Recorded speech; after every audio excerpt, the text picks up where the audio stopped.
Berpindah di kota Qingyun, gerbang kota, Jenderal Xiaozan menyiapkan senjata busur silang untuk menghadapi musuh. Semangat untukku, hati-hati dan pelan-pelan. Semua busur pengepungan peledak dilengkapi dengan peledak. Dan semua meriam spiritual, tolong beri saya amunisi penuh. Prajurit lainnya menjawab, baik, berpindah di sebuah paviliun. Ada yang bicara, dua kaisar kuno, yang telah memperoleh pegangan Tao, berdiri di tengah. Dewa dan transformasi melakukan perjalanan untuk membelai 4 arah.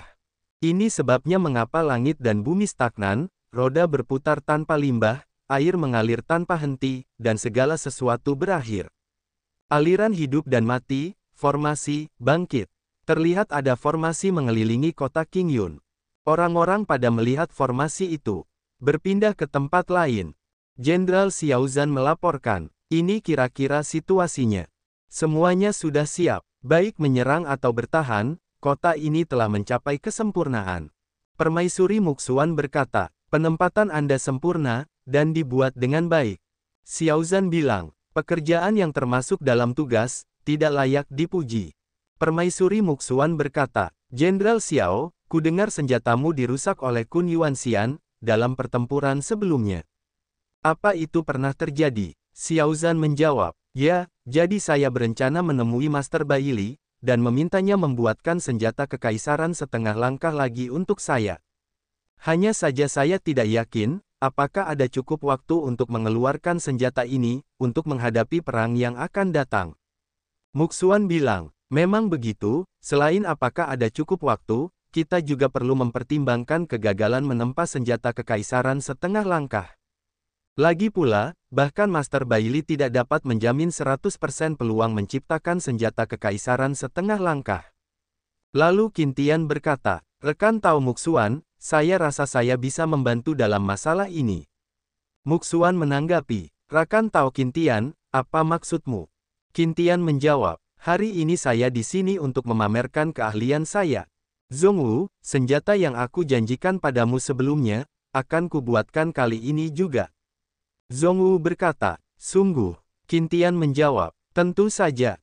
Lalu Zhongwu bersujud syukur, terima kasih Tuan. Di sisi lain Mu Qingqing bertanya, Miaoling, apakah Paman Qin tahu cara menempa senjata? Miaoling bilang, lalu berkata, Master tidak hanya bisa menempa senjata, tapi senjata yang ditempanya juga luar biasa. Qingqing bilang, wow, luar biasa sekali. Berpindah, di halaman belakang studio lukisan konsepsi artistik. Qintian berkata, lihatlah teknik palu surgawi 10.000 dimensi saya. Qintian memalu senjata buatannya dengan gila-gilaan. Xiaozan wajahnya berkeringat. Putri, apakah aku tidak buta? Palu yang digunakan oleh senior Qin untuk menempa, sebenarnya adalah nilai terbaik di tingkat kekaisaran. Qingqing menjawab, Anda tidak buta, saya juga melihatnya. Lalu Muxuan berkata, bukan itu intinya adalah, rekan Tao Qintian tampaknya sedang menempa senjata kekaisaran. Terlihat, pisau yang dibuat Qintian sudah jadi. Qintian mengangkat pisaunya berkata, selesai, lumayan, kelihatannya jauh lebih indah. Sebut saja Anda Zonggua Dao. Mereka bertiga terkejut. Qingqing berkata, Ibu, itu adalah benar senjata kekaisaran. Muxuan bilang, dan, itu langsung keluar. Xiaozan bicara, tinggi, senjata tingkat tinggi.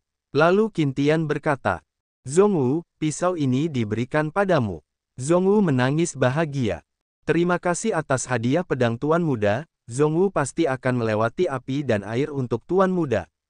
Lalu Qintian bertanya, Xiaozan, senjata yang kamu kuasai adalah tombak. Xiaozan menjawab, melapor ke senior, betul. Lalu Qingqing sambil nangis memohon. Saudara Qin, saya juga menginginkan senjata kekaisaran. Qintian menjawab, tidak masalah, setiap orang punya bagian. Malam harinya, di halaman belakang studio lukisan konsepsi artistik. Qintian masih menempa senjata, dan hari berganti, dia masih menempa senjata.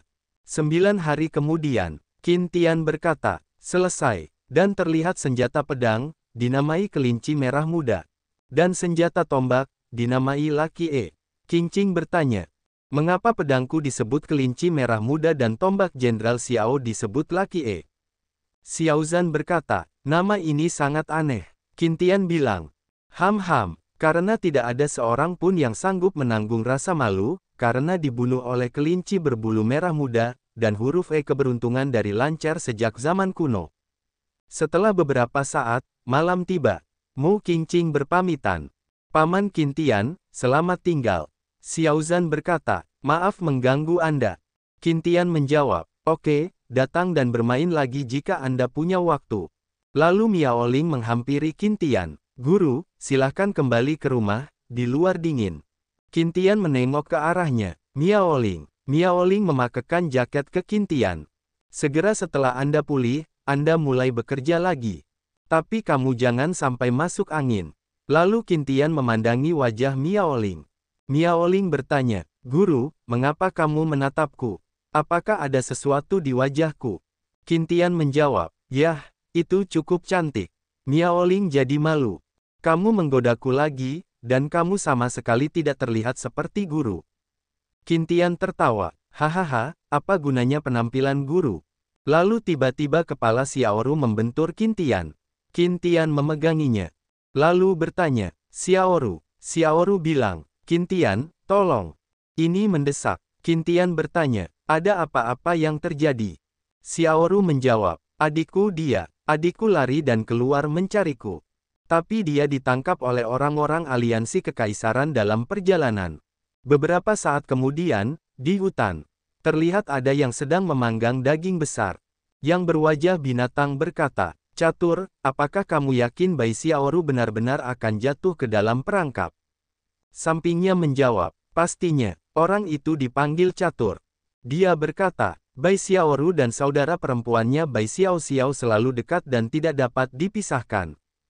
Jadi ketika Bai Xiaoru mengetahui bahwa Bai Xiao jatuh ke tangan kita, dia pasti akan datang untuk menyelamatkannya. Orang berkepala serigala itu disebut binatang gandum. Dia bilang, persaudaraan yang patut ditiru. Terlihat Bai Xiao yang diikat dan digantung di pohon. Dia berkata dalam hati, kakak perempuan. Lalu terlihat kaki Miao Ling. Miao Ling melompat ke atas dan memotong tali yang menggantung Bai Xiao. Xiaoru, cepat menangkapnya. Dan Xiaoru telah menangkap adiknya yang jatuh. Catur berkata, lihat, dia sudah datang. Binatang gandum mendengus bilang, layak menjadi bidak catur, dan bisa dianggap sebagai strategi sempurna. Lalu binatang gandum memakai sarung tinjunya. Dan kedua tangannya sudah dipasang sarung tinju. Dia berkata, maka makanan ini enak, biarkan aku memasak. Lalu terlihat sebuah kaki, dan ternyata itu Zhongwu yang berlari dengan pisaunya.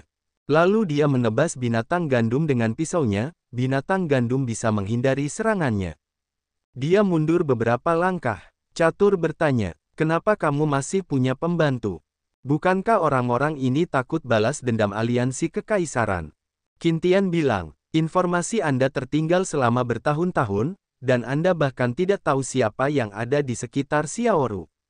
Catur bicara, kami telah mengasingkan diri selama 100 tahun dan baru saja keluar dari pengasingan baru-baru ini. Tapi itu tidak masalah. Binatang gandum berkata, mengalahkanmu sampai mati, dan hal sama berlaku untuk membawa pergi Bai Xiaoru. Zhongwu berkata, Tuan muda, hati-hati, tampaknya mereka adalah ahli kerajaan veteran. Qin Tian bilang, jangan khawatir. Lalu Catur mengeluarkan jurusnya, Ling Cheng, dan muncul sebuah domain mirip papan catur. Dia berkata, itu semua adalah pemandangan yang familiar. Sepertinya domain Anda telah sepenuhnya saya sembunyikan. Tapi aku tidak bisa menyalahkanmu. Siapa bilang saya berada di tingkat alam kaisar tingkat kedua, tetapi Anda hanya berada di alam kaisar tingkat pertama. Dia mengeluarkan bidak warna putih, lalu berubah jadi hitam, dan mengeluarkan cahaya putih. Sedangkan Qin Tian membuat lingkaran pelindung. Qin Tian berkata, ini adalah wilayah yang membosankan lagi. Pernahkah Anda memikirkannya? Sebenarnya menurut saya Anda terlalu penipu, sehingga tidak ada gunanya bidang itu. Catur bilang, omong kosong. Tidak peduli seberapa kuat pertahananmu, kamu hanyalah hiasan di alamku yang tak terbatas. Qin Tian berkata, ya atau tidak, Anda akan mengetahuinya nanti. Catur mulai menyerang, pergi ke neraka, bidak catur yang tak ada habisnya. Dan keluar serangan hitam dan putih yang mengarah ke perisai Qintian. Qintian mengeluarkan pedangnya. Dia berubah menjadi Dharma kebebasan. Tubuh abadi yang abadi, pedang hidup dan mati, kekuatan 3 fase. Tunjukkan padaku pedang sepanjang 40 meter. Pedang itu jadi panjang berada di atas catur. Catur terkejut. Ini, apa-apaan ini? Qintian bilang. Keahlian khusus. Potong menjadi 2, memotong. Dan Qintian mengayunkan senjatanya. Dari luar terlihat hembusan angin keluar dari dalam lingkaran domain. Dan domain itu mulai retak. Dan akhirnya meledak. Xiaoru dan adiknya menyaksikan itu. Setelah itu, Qintian mendarat ke bawah, dari samping Niaoling memanggil. Guru, Qintian berkata, dapatkan 1, terlihat masih ada domain kuning di sana. Masih ada 1, terlihat di domain lainnya. Zhongwu memegang senjata pisaunya. Binatang gandum melompat ke arahnya. Pendekar pedang, kamu sangat hebat. Bertarung denganmu membuat darahku mendidih. Dia meninju Zhongwu. Zhongwu menahan serangannya pakai pisau. Zhongwu berkata, kamu juga tidak buruk. Lalu Zhongwu mengayunkan pisaunya, dan keluar energi ungu, binatang gandum bisa menghindar dengan mudah.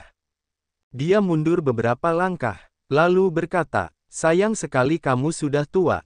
Lalu Zhongwu melancarkan serangan lagi. Binatang gandum bisa menghindar dengan menunduk. Binatang gandum balik menyerang dengan tinjunya. Serangan yang luar biasa. Maskulinitas muda telah hilang. Zhongwu berpikir, tidak bagus, orang ini sepertinya memiliki kekuatan fisik tiada habisnya.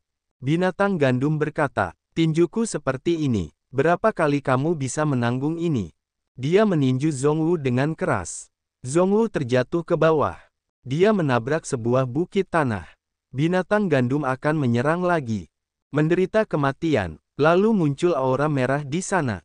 Terdengar suara Qintian, Dharma transformasi diri, dan sepertinya akan keluar sesuatu dari portal cahaya merah. Lalu keluarlah sebuah cakar naga kuning besar. Binatang gandum dan Zhongwu terkejut melihatnya. Cakar naga kuning itu menuju ke binatang gandum. Dia panik. Sialan, apa ini? Dan akhirnya dia terkena serangan tangan naga. Dan kemudian domainnya hancur, dan kembali ke lokasi semula. Qintian berkata, selesai. Zhongwu jadi bingung. Apa yang telah terjadi? Xiaoru berkata, Qintian sangat kuat. Qintian bilang, biasa saja. Zhongwu bergumam, Tuan belum lama naik ke alam kaisar, dia bisa mengalahkan musuh dengan 1 gerakan. Xiaoru memeluk Qintian. Untungnya, aku memilikimu, kalau tidak, aku tidak tahu apa yang akan kulakukan. Qintian berkata, tidak apa-apa sekarang, kedua pembunuh itu telah saya musnahkan. Xiaoru bilang, benar, lupa memperkenalkan, ini adikku, Bai Xiao Xiao. Bai Xiao Xiao berkata, kakak perempuan, apakah dia saudara iparku? Waktu berlalu begitu cepat, Bai Xiao Xiao bergumam, terkejut. Sebagai Kaisar Qingqiu, saudari sombong dengan mata lebih tinggi dari langit, sebenarnya memeluk seorang pria. Qintian bilang, tunggu, ini tidak seperti yang kamu pikirkan. Bai Xiao Xiao berkata, saya ingin kembali dan memberi tahu semua orang kabar baik ini. Xiaoru berkata, gadis sialan, berhentilah bicara yang tidak masuk akal. Dia bukan saudara ipar. Bai Xiao Xiao bilang, saudari. Bukan saudara ipar. Lalu kamu, Xiaoru menjawab, kita. Berpikir, tunggu, hubunganku dengan Qintian, aku tidak bisa mengatakan bahwa kita adalah tuan dan pelayan. Jika ini terungkap, bagaimana aku bisa memiliki wajah untuk melihat adikku di masa depan? Apa yang harus saya lakukan? Hari berikutnya, Miaoling berkata, kami mengajak Xiao Xiao keluar untuk bermain. Qintian bilang, oke, segera kembali. Zhongwu bertanya, Tuan muda, sekarang ada banyak orang yang tidak diketahui asal-usulnya di kota ini. Apakah Anda membutuhkan saya untuk melindungi mereka secara diam-diam? Qintian menjawab, tidak, mereka hanya berjalan-jalan di kota, tidak akan terjadi apa-apa pada mereka. Dan, saya memberikan itu kepada An Miaoling. Terlihat bayangan Xiao Xiao di air minum. Xiao Xiao berkata, wow, kakak, apa ini? Penjual menjawab. Gadis kecil, Ini spesialisasi tokoku, anggur yang luar biasa. Selama kamu meminum wine ini, dijamin kamu bisa tidur di kasur. Luar biasa bukan? Xiao Xiao berkata. Wow, luar biasa. Kak, aku mau beli ini. Xiaoru bilang. Dah, anak-anak tidak boleh minum. Aku akan kembali dan membelikanmu permen. Xiao Xiao kesal. Aku tidak ingin permen apapun. Lalu Xiaoru melihat seseorang. Xiaoru bertanya, Miaoling, ada apa? Miaoling menjawab, tidak apa-apa, saya bertemu seorang kenalan. Anda mengajak Xiao Xiao bermain dulu, dan saya akan segera kembali. Berpindah di dekat hutan, Miaoling sedang mengejar seseorang. Terlihat kaki orang itu, dan orang itu melompat ke bawah. Dia adalah putra leluhur domain darah, Sue King Kuang. Dia berkata, hei hei hei, sudah waktunya untuk berhenti. Ikuti saya sepanjang jalan. Miaoling juga mendarat ke bawah. Sue King Kuang bertanya, siapa kamu? Miaoling menjawab, orang yang akan membunuhmu. Aku akan mengambil nyawamu hari ini dan meminta sejumlah bunga. Miaoling mengeluarkan pedangnya. Sue King Kuang berkata, kamu sebenarnya tidak mau mengatakannya, lalu aku akan menyiksamu lagi setelah aku menangkapmu. Miaoling mengeluarkan jurusnya, pedang hati Jue. Sue King Kuang mengeluarkan jurusnya. Keterampilan domain darah, dan benturan senjata terjadi. Terlihat banyak aura merah darah di sekitar sana. Dan pohon di sana pada terpotong. Miaoling menebas-nebas di sana hingga pohon pada terpotong. Putra leluhur domain darah, Sue King Kuang, pergi ke neraka. Terlihat banyak serangan pedang dari jurus Miaoling, mengarah ke Sue King Kuang. Sue King Kuang bilang, bidang. Domain maksud pedang. Dia seperti tertusuk senjata pedang. Terlihat serangan pedang itu pada mengenainya. Sue King Kuang berpikir, tidak, ini bukan medan. Ini adalah medan simulasi niat pedang. Aku akan mati jika ini terus berlanjut. Aku harus meminta bantuan. Dia berkata, selamatkan aku. Ayah, tolong aku, ayah. Teriakannya keras sampai terdengar dari kejauhan. Lalu terjadi ledakan di lokasi Sue King Kuang. Ternyata ada sebuah perisai merah. Di dalam perisai itu seseorang bertanya, siapa kamu? Beraninya kamu membunuh anakku? Sue King Kuang bilang, ayah. Miaoling terkejut berpikir, meski dia hanya roh, aku tetap mengenalinya. Dia adalah tiga musuhku. Leluhur wilayah darah. Sue King Kuang berkata, ayah, bantu aku menangkapnya. Aku akan bersenang-senang bermain dengannya nanti. Leluhur wilayah darah berkata, dia gadis yang cantik, jadi aku akan membiarkanmu. Miaoling mengeluarkan kartu andalannya. Apakah menurut Anda punya peluang untuk menang? Lalu muncul seseorang yang membawa senjata. Tahan aku, leluhur dari domain darah. Dia menebas perisai leluhur darah. Dan terjadi ledakan di sana. Lalu dia akan menyerang lagi. Leluhur darah mengeluarkan senjatanya. Dia menghindar dari serangan Kun Yuanxian. Leluhur darah bingung. Kun Yuanxian, kenapa? Terlihat Kun Yuanxian yang seperti dikendalikan. Diperlihatkan kejadian sebelumnya. Kun Yuanxian sudah kalah. Miaoling bertanya, guru, apa yang harus kita lakukan dengan mayat Kun Yuanxian? Qintian menjawab, saya punya trik sulap. Di situ diperlihatkan teknik. Teknik pengendalian mayat suara ajaib, menggunakan suara ajaib untuk mengendalikan mayat. Level mayat adalah level tertinggi ke bawah, dan setiap level dapat dikontrol oleh satu level lagi. Kembali ke waktu sekarang, Sue King Kuang terkejut berkata, mati. Lalu dia melihat ke Miaoling dengan wajah takut. Sedangkan leluhur darah bertarung dengan Kun Yuanxian. Leluhur darah berkata, tidak baik. Gila itu berbahaya. Lalu Miaoling mengeluarkan tebasan pedang ke Sue King Kuang. Serangan pedang es biru akhirnya menebas Sue King Kuang. Leluhur domain darah panik. Tidak, minggir. Lalu dia menyerang Kun Yuanxian. Kun Yuanxian terdorong mundur. Miaoling berkata, ini baru permulaan, leluhur wilayah darah. Cepat atau lambat aku akan mengirimmu untuk bersama putramu. Leluhur darah jadi emosi. Wanita, tunggu aku. Miaoling bilang. Leluhur dari domain darah, aku menunggumu. Lalu roh leluhur darah itu kembali ke rumahnya.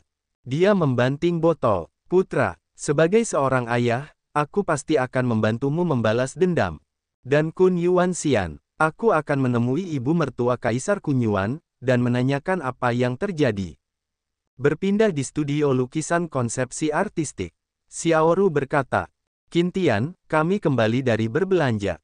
Xiao Xiao berkata, kakak ipar, semuanya di sini sangat menarik. Oh, saya ingin melanjutkannya besok. Miao Ling bilang, Guru, hari ini saya membunuh putra leluhur domain darah. Hari berganti, terlihat banyak pasukan naga hitam, telah sampai di kota Qingyun. Kaisar Iblis Naga Hitam berkata, penduduk kota Qingyun dengarkan dan segera lepaskan ikatan formasinya, dan keluar untuk menyerah, kalau tidak aku akan mencuci tempat ini dengan darah. Orang itu adalah Kaisar Iblis Naga Hitam.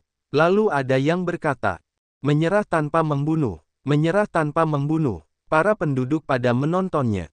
Berpindah di tempat Qin Tian, dia sedang membakar ikan. Qin Tian berkata, teman-teman, sepertinya naga hitam itu ada di sini.